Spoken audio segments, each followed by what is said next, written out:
Welcome to the Easter worship service of the First Church in Boston, a Unitarian Universalist congregation in Back Bay. The minister at First Church is Reverend Edmund Robinson. His sermon today is titled Great Expectations.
Good morning.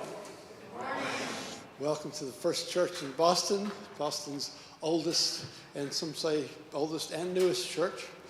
And we try to say it's always the grooviest church. If you don't know what we mean, come on down here to Back Bay and find it in person. But we also welcome all those who are live streaming us on YouTube and hope that you can join our church family if you like our style of worship. And so today is Earth Day. Happy Earth Day to you. Happy Earth Day to you. Happy Earth Day, dear planet. Happy Earth Day to you. And I'm not preaching on Earth Day today, but we are honoring it in music. There's a little piece that was written by two distinguished UU ministers, Mel Hoover and Rose Eddington, called All Water is One Water. Water unites us. All water is one water, shape-shifting as it goes on in its unending cycle. The stream we gather by unites us with all the waters of the world, for all of life depends on water. That's why this common, everyday element on which our very lives depend is sacred. In our thankfulness for water, let us remember to honor, cherish, and care for it, for our own lives, for all life touched by water, and for those who come after us. Our opening hymn is number 347, Gather the Spirit. Please rise as you are able.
our chalice with the words from Dr. Karen G. Johnston, one of my ministry colleagues.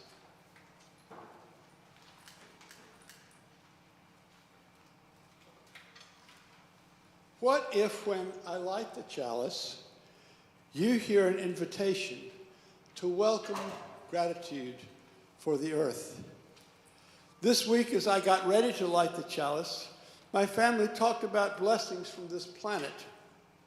Air to breathe, seasons to change, the sun to warm us, the moon to light our path at night, the beauty all around us, our wholeness and our oneness with all creatures.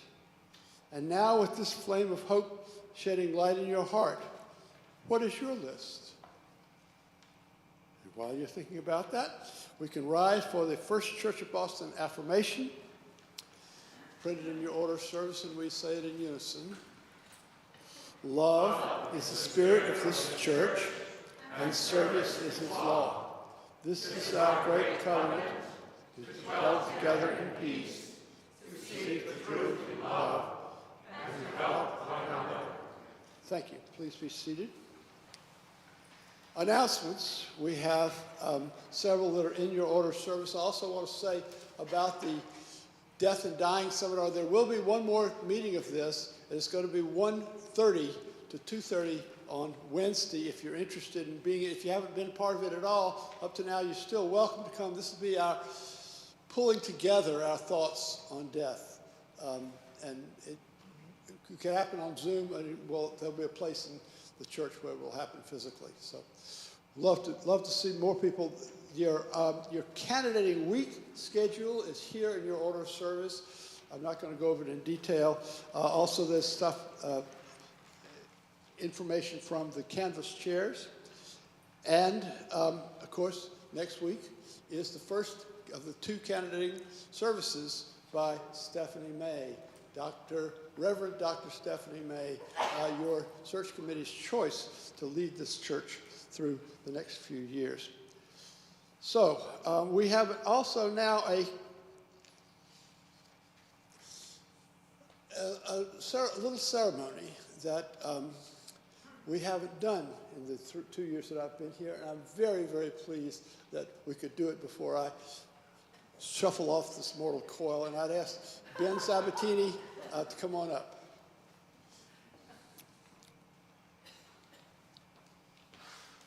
So,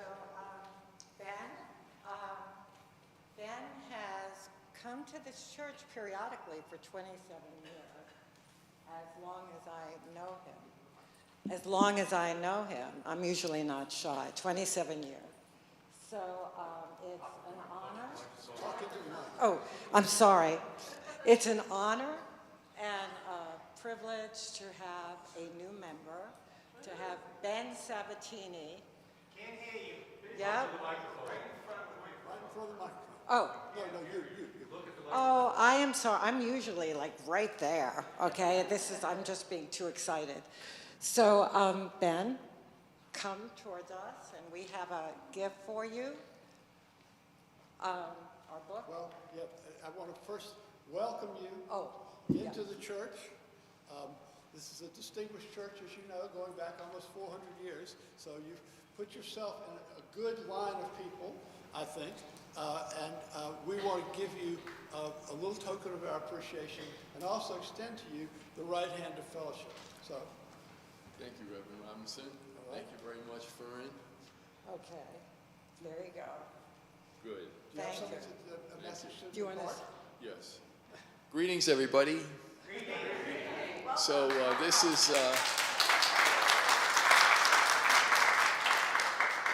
is an honor for me today to be invited to First Church. As Fern said, I've been here periodically, and I live in Newton now, and it's very easy for me to come here. I look forward to serving here and bringing participation for whatever comes up and what's important. And this church represents many of the values I hold in my life. So to me, it's a very, very good fit. Thank you so much. Ben, you might tell them what you do for a living. What I do for a living. I'm retired. What do you do for events? Events. Okay, so I have been participating over the years in producing high-end dances. So I've produced over 40 dances for the Citizen Drivers Singles Club. And right now I'm the organizer of 2 meetup groups online. And I produce monthly social events and music events for people who are over 50 years old. And there's about 350 people in my group. So I enjoy participation in producing events, and I hope to produce a number of events for the church here. Okay. Sounds like the kind of guy we'd like to have in our corner, right? Especially membership. I see now, I always get confused at this point of the order of service, but yes, we're going forward with our reading.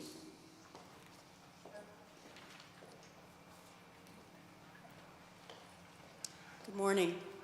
Please join me in responsive reading 655 in your gray hymnal. Change alone is unchanging. Whosoever wishes to know about the world must learn about it in its particular details. Knowledge is not intelligence. In searching for the truth, be ready for the unexpected. Change alone is unchanging.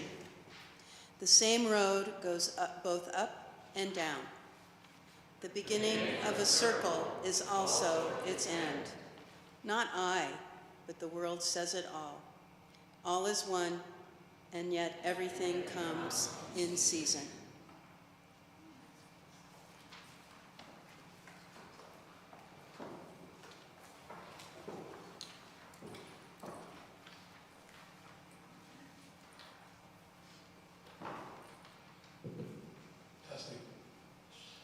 We come now to the point of the service where we invite you to come and share your joys and concerns, anything that's happened in your life or in the life of the nation or the community. Welcome to come and take a river rock, tell us what the joy or concern is, and put it in the water. Pick me, pick me. Hello, I'm Gigi, your director of music. Everybody knows me by now. We're the ones that make the most noise. I'm excited to look forward to some dancing. I think that's wonderful. I wanted to make sure everybody knew this is a great joy. See, I'm taking a really big one. It's a great joy to present the Collins concert on the 30th, which is going to be next Sunday.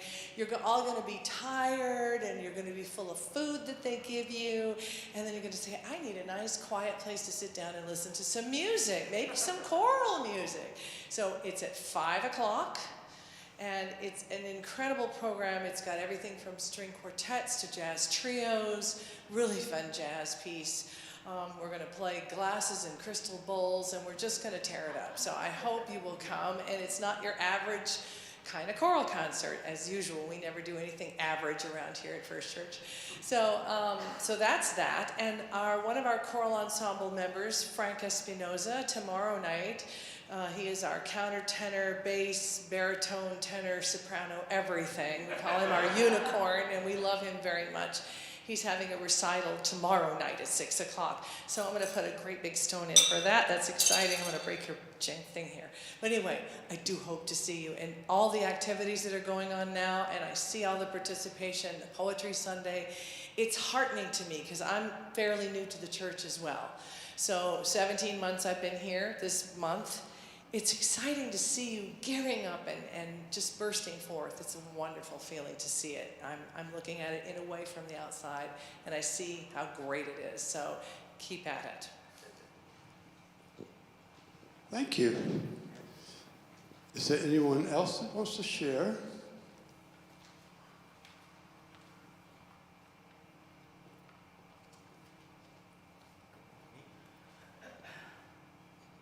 Good morning, everybody.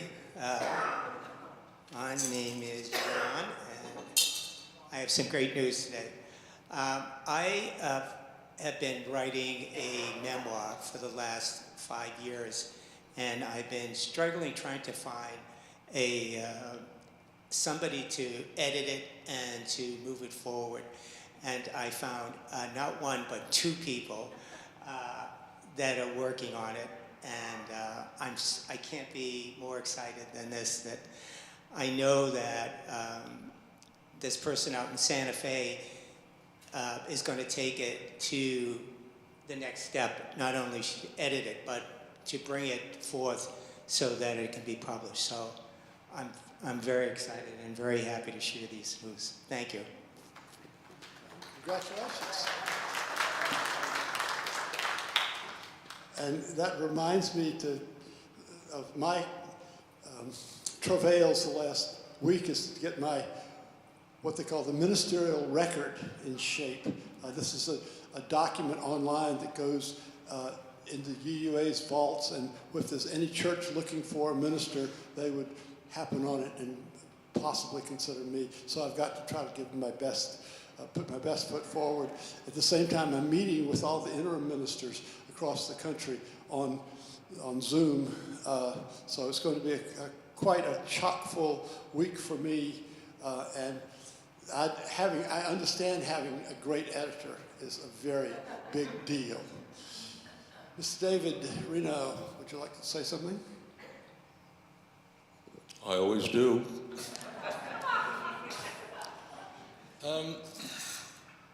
I tend to do a lot of journalism, talking back to the Washington Post in their chat section, and due to the current situation in our very ununited states, there was a Humphrey Bogart movie, not one of his best, called Bullets or Ballots. I prefer ballots.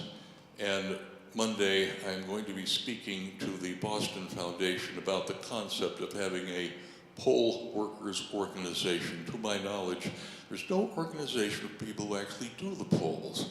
Many have been threatened, many have been doxxed and had their personal stuff put online.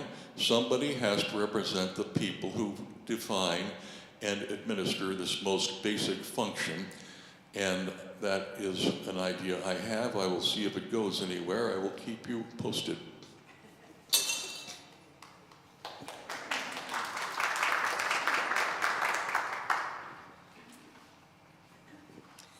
I have a concern I'd like to express. Please let us keep in our hearts and prayers those victims of violence in the Sudan.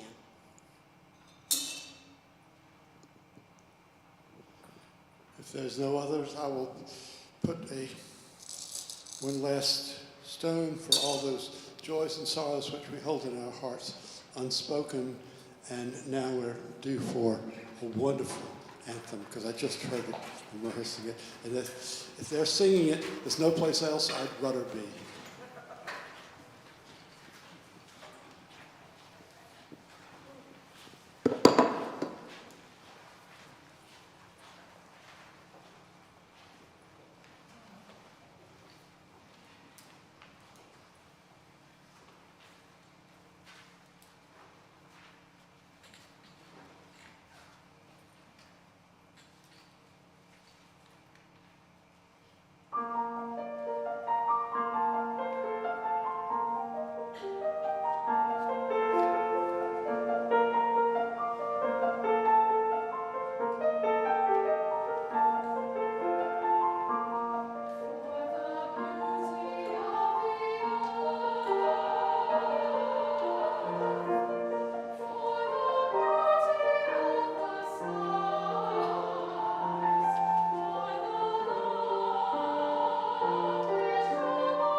sermon reading this morning is a familiar one. But I'm going to leave it to you to decide how it ties into the theme of the sermon. The Road Not Taken by Robert Frost. Two roads diverged in a yellow wood, and sorry I could not travel both and be one traveler.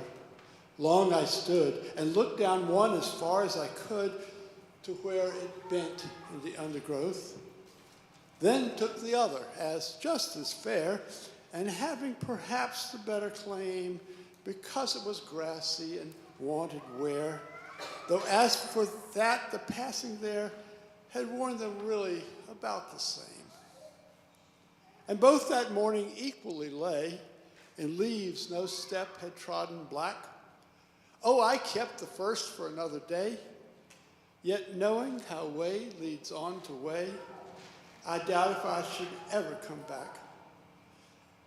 I shall be telling this with a sigh, somewhere ages and ages hence. Two roads diverged in a wood, and I took the one less traveled by, and that has made all the difference. Enter, rejoice, and come in is our sermon hymn number 361, all verses.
Great expectations.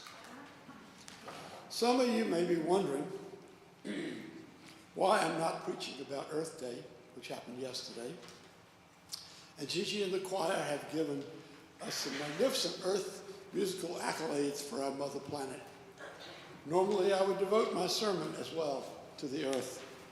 But as I looked at the calendar, I realized that this Sunday would be the last day that your interim minister would have to address you before you plunge into the weighty question of meeting and voting to call the candidate your search committee has selected to be your settled minister.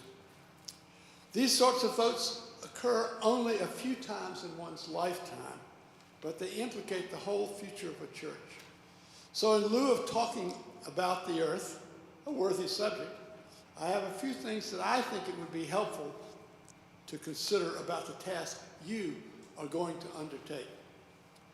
The reason we have interim ministers is to give an outside perspective on the life of a congregation. Ministry is an art, not a science, and different people practice it in different ways. So part of my job these 2 years has been to demonstrate that the way that a previous minister handled the job is not the only way it can be handled. That is particularly appropriate for a congregation like this one, with the last two settled ministers lasting 20 and 40 years respectively. I haven't made a study but my impression is that we know a lot more about the history of First Church than we did a few years ago. There are blemishes, as there are in any old institution, but there's also in the First Church roots plenty to celebrate. A few. One, the founding of a free religion in the wilderness under a charter that John Winthrop and his fellow settlers had the smarts to bring with them instead of leaving it with the English king. Two, the birth of a Unitarian and Universalist theology in the preaching of Charles Chauncey in the 18th century. The ministry of Nathaniel Frothingham in the 19th, which deftly sidestepped the Unitarian controversy ravishing the congregational movement at the time. Four, the fire of 1968 and the decision, in the face of a challenge by community activists, not only to rebuild the sanctuary in a completely new style, but also to raise additional funds to purchase and set up Hale House Senior Housing, which is still providing shelter today. Folks, you're about to meet your candidate. Next Sunday, she will be here in this pulpit. And if you vote to call her as your next settled minister, she will be here many Sundays after that, following in a long and distinguished line of the ministers of this church, going back almost 400 years. I borrowed this sermon's title, Great Expectations, from a novel by Charles Dickens, but I'm using the title here to suggest that our level of satisfaction with an institution or its leaders has a lot to do with our expectations. We develop expectations as part of the normal course of our lives. We expect we're going to move to another state, or to get married, or to stay single. Many times we're not aware that we are entertaining expectations. What are your expectations for First Church in the years ahead? Will it grow back to its former size? Will you be able to attract young families and have an RE program again? Will you be able to help educate interns for the UU ministry as we have in these recent years? Will you get a radio station, perhaps interested in broadcasting your services again? You might answer that all of these future unknowns depend on a lot of factors that are out of our control, and you would be right. But a lot of it also depends on our expectations, and two in particular, the congregation's expectation of the new minister and the new minister's expectation of the congregation. You may not realize how unusual it is for a congregation to choose a minister. For most of the history of Christianity, for most denominations, the church governance structure was hierarchical, which meant that the minister for a church is chosen by a bishop or presbytery or some other faraway entity. The UU tradition, by contrast, is based on congregational polity, the most important feature of which is that the congregation votes to call the minister and the congregation can dismiss the minister. We all need for this process to proceed with mutual respect. This is illustrated by a story I heard many years ago about a ministerial candidate who gave her second candidating sermon and afterwards joined the congregation for their annual picnic on an island in the middle of a beautiful lake. The whole congregation had to get in a large boat to get there. As they pulled away from the dock, someone yelled that they had left the food on the dock. As the boat driver started to turn the boat around, the minister candidate said, "Here, let me help." With that, she stepped nimbly out of the boat and onto the water and started walking calmly across the water back to the dock. The congregation gasped and fell silent. And in the silence, one of the church's senior members, sitting in the stern, was heard to complain to his neighbor, "Isn't that just like our church committee? They get us a candidate who can't swim." Expectations. Let me tell you a story from my own life. When I decided to go into the Unitarian Universalist ministry, I expected I would do so in the company of my first wife, Lee. Ministry training can be very stressful, and it is common in the ministry that marriages of would-be ministers are subject to a lot of pressure and some of them do not make it. My first marriage, unfortunately, was one of those. When it was clear that the marriage was over, I took stock and realized that one of the hardest things to accept was that I had built up an expectation that Lee and I would be together the rest of our lives, and that expectation would not now be fulfilled. The most basic, largest question of the divorce, whether we would stay together as husband and wife, was also the heaviest to accept. I realized that I'd lived with that expectation since we had been married in 1969, but I was not conscious of how that shaped my life. That expectation supported my satisfaction in the life I left as a respected and successful lawyer, churchman, civil liberties activist, husband and father in a small southern city with a circle of devoted friends. I think I suspected that I would lose some of those joys in going into the ministry, but I somehow expected that Lee and my life together would not be one of them. And yet, as I have lived my life forward from my divorce, the dashing of that expectation has receded over the years into the background of the things I worry about most. I've accepted the move from south to north and all that came with it. What is an expectation? We might say it is a projection into the future of our wishes today. I thought that marriage would really last until the two of us were parted by death, and that was the part I had trouble letting go of. What does any of this, though, have to do with First Church? Just this. We're going through a time of change, and you will each have an opportunity to discuss your ideas about change with your ministerial candidate. We sang the hymn a few minutes ago that counsels us, don't be afraid of some change. That's what I'm preaching about. Don't be afraid of some change. The pre-Socratic philosopher Heraclitus wrote in today's responsive reading, change alone is unchanging. Everything is changing all the time. You never step into the same river twice. For among other reasons, it isn't even the same you stepping in the second time. The basic nature of reality as change is also a key theme of Buddhism and, in the 20th century, of a system of thought called process theology. Change is endemic in our world. We have all been through a pandemic, and we who have survived have all been changed by the experiences in ways that we will be discovering in the future. The experience of isolation has changed my attitude towards social interactions, and that is bound to change the nature of voluntary associations such as churches. What does a post-pandemic church look like? What does a post-pandemic church look like? In science, the prevalence of change is also basic to the theory of evolution. Darwin taught us that when an organism is adapted to its environment and then the environment changes, one of three things might happen. It might adapt to the change by changing itself further. It can move out of the environment and seek another that is more friendly, or it can die. If First Church were an organism and the social system in this neighborhood of Boston were changing, those would be First Church's choices. Although I doubt there would be any support in this congregation now for a decision to move somewhere else. We would have done that after the fire of 1968. As we know, instead of moving, First Church rebuilt with a distinctive modernist style, a style which says to the world, look, we are here. Many of you, and here I include myself, love this aspect of the church's history, the boldness in rebuilding and meeting the future head on. But if Darwin's rule still applies here, and we eliminate the option of moving to the suburbs, that leaves you two options.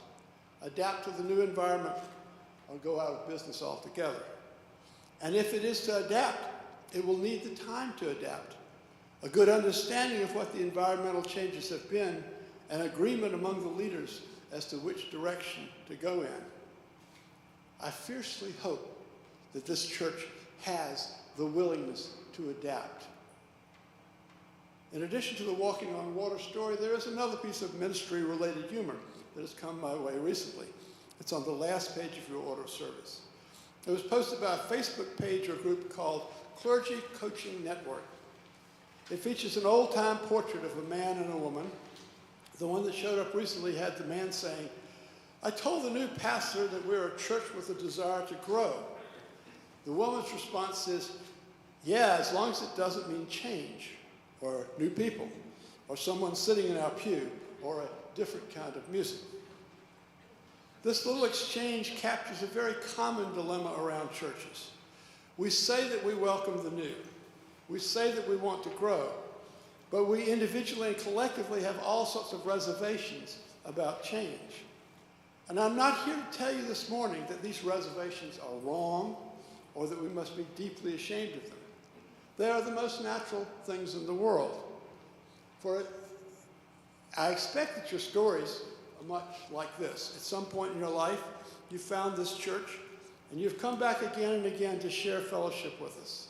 There must be some reason that you are attracted here. Maybe it was the music. Maybe it was the personalities. Maybe it was the building. Maybe it was a few of these and more. Why wouldn't you want to keep everything just the same? You had such a rewarding experience under Reese Williams or Stephen Kendrick, under a former DRE or intern or assistant minister, under a director of music. It is natural to want more of a good thing. Some of you may find this meme shocking. I don't find it so, and the sentiment which gives rise to the humor is common at every church I have served, though many don't want to admit it. In essence, we all entertain at some point the idea that if anything has to change, it can't be allowed to affect the things I hold dear. No, nobody ever says it out loud, and that is the humor of the piece. I can tell you stories of each of the churches I've served in my 22 years of ministry, but that is precisely why this little meme is useful. Most of the expectations which we carry with us are normally below our horizon of consciousness. But those fears or dislikes can express themselves in behavior quite readily when the time is right, or should I say, wrong. I once actually witnessed a long-term member at a church I served tell a newcomer with a child, "You're sitting in my pew." The mother and child left. I was beside myself. We desperately needed young children at that time. So please understand me. I'm not up here to wag my finger at any of you or tell you you're bad for wanting things to stay the same if that is what you want. My message is the same as the hymn we just sang. Don't be afraid of some change. Embrace it. Might as well. Change is bound to happen anyway. Embrace the ideas that your candidate brings with her. Add some of your own. Don't fight the suggestions which arise in the dialogue with your talented candidate. Newton's first law of motion.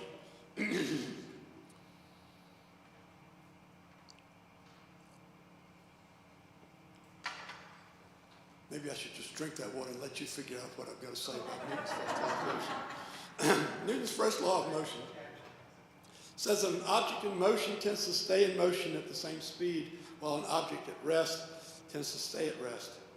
In congregational life, the analogy to this law is, if this is the way we did it last year, this is the way we'll do it this year. Of course, maybe the way we did it last year was just the best way to do it, but maybe not. There may be better ways to do it, but we don't try them out because there would be some risk that they might fail.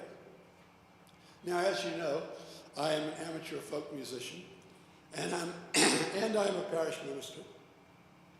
And I get that there are some people who like this genre of music, and there are others who don't, just like classical music, Broadway, jazz, or hip-hop, or any other genre you might name.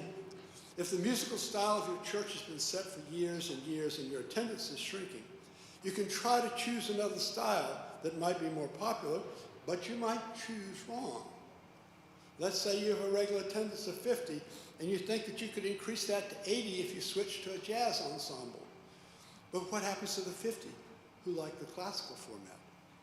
It would be possible to do all the work to change the musical format and find yourself going backwards in terms of attendance. What is true of worship applies as well to all aspects of congregational life. Social justice, charitable outreach, religious education, artistic and musical programs and governance. Yes, even counting the collection plate, constructing a budget, and making financial decisions pursuant to it. During the 2 years I've been serving as interim, We've already adapted to a lot of change.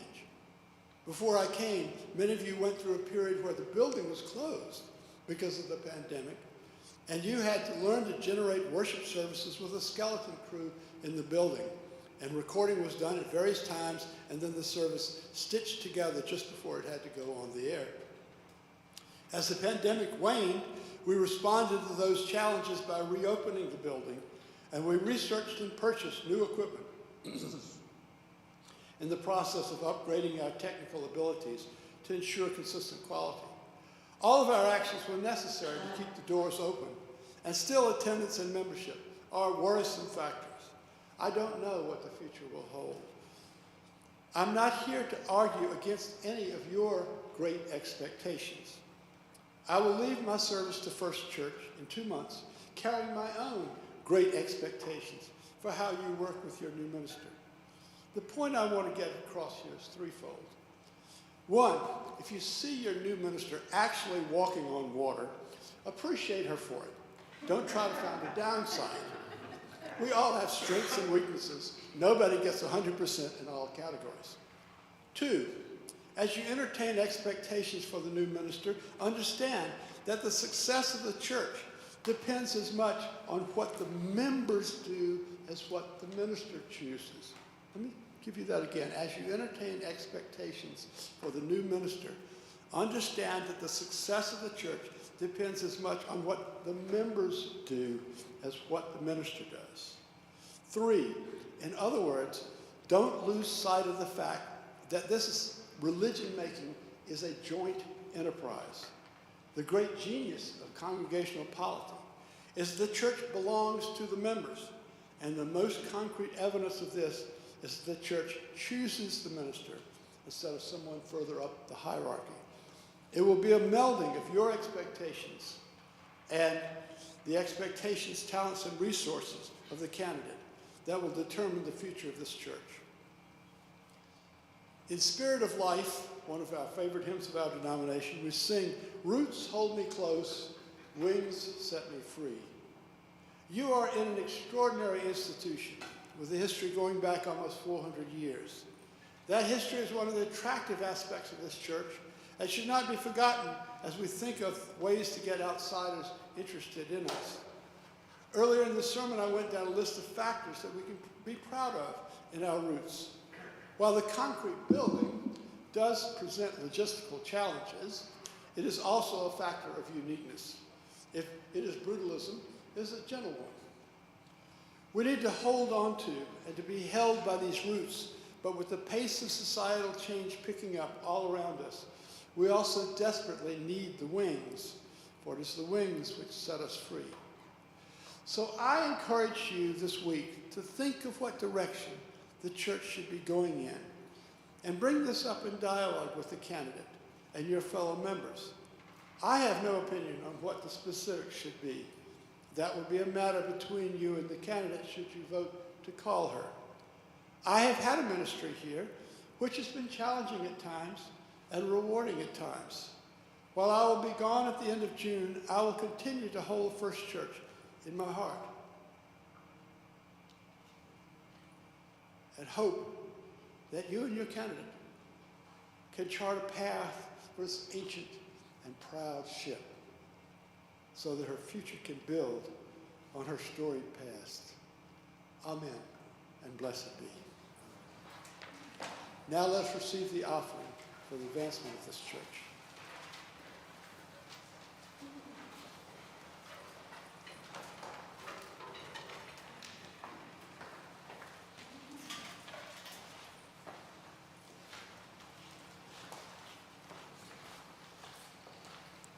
If you'd like to support the work of this church with a financial donation, you may write out a check to First Church Boston and mail it to 66 Marlborough Street, 02116.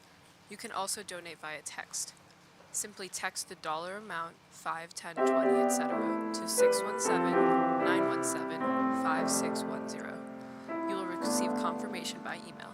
Thank you.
commitment.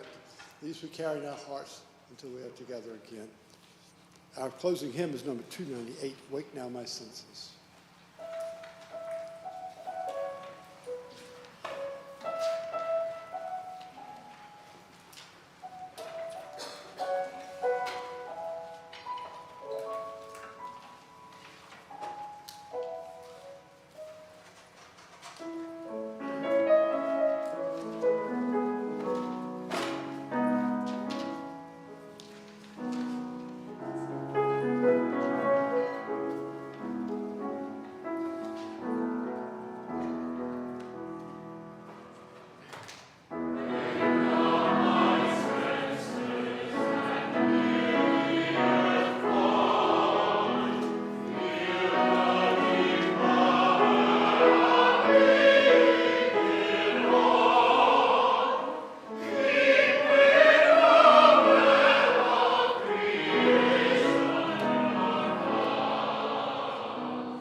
May the darkness around us nurture our dreams and give us rest so that we may give ourselves to the work of our world. Let us seek to remember the wholeness of our lives, the weaving of light and shadow in this great and astonishing dance in which we move.